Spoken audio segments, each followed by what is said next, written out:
હું એક અભિનેત્રી છું અને મારું પણ ગૌરવ હોય. મંડીએ છોટી કાશી છે તેનું અપમાન અયોગ્ય. કંગના રનૌતનો કોંગ્રેસ પર પલટવાર.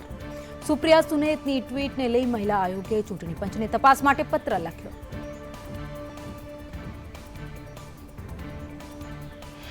કેજરીવાલના રાજીનામાની માંગ સાથે દિલ્હીમાં ભાજપનું પ્રદર્શન. કસ્ટડીમાં કેજરીવાલના આદેશના ખોટા લેટર બનાવ્યાનો આરોપ.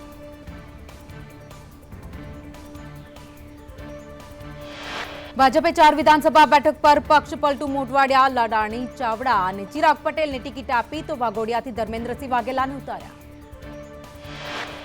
સાબરકાંઠા બેઠક પર ભાજપમાં ઉકળતા ચરુ. મોડાસા, માલપુર, મેઘરજમાં ભાજપના હજારો કાર્યકર્તાઓ ભીખાજીના સમર્થનમાં આવ્યા. ભીખાજીએ કહ્યું, સાબરકાંઠા બેઠક પર જન આક્રોશ ચોક્કસ છે. લોકો રસ્તા પર ઉતર્યા છે. ગ્રાઉન્ડ પર હું જ છું. પાર્ટી યોગ્ય નક્કી કરશે.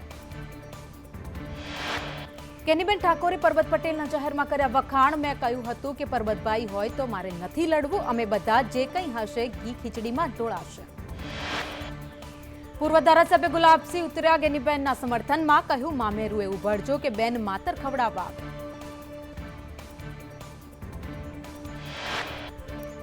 ભાવનગરમાં ભર ઉનાળે પાણીની પારાયણ. 15 દિવસથી પાણી ન મળતા હાઈવે કર્યો બંધ. ભાણગઢ ગામના લોકોને હાલાકી. જાફરાબાદમાં ટાવર ચોક પર એસબીઆઈનું બિલ્ડિંગ ધરાશાયી થતા દોડધામ. બિલ્ડિંગ ધરાશાયી થતા 2 લોકોના મોત, 1 વ્યક્તિ ઇજાગ્રસ્ત. માંડવી તાલુકાના બાળા ગામની કેનાલમાં ઊંટ પડ્યો. ગામ લોકોએ દોરડા દ્વારા રેસ્ક્યુ કરી ઊંટને સલામત બહાર કાઢ્યો. રાજ્યમાં કાળઝાળ ગરમી યથાવત. મોટાભાગના શહેરમાં તાપમાન 38 ડિગ્રીને પાર પહોંચ્યું.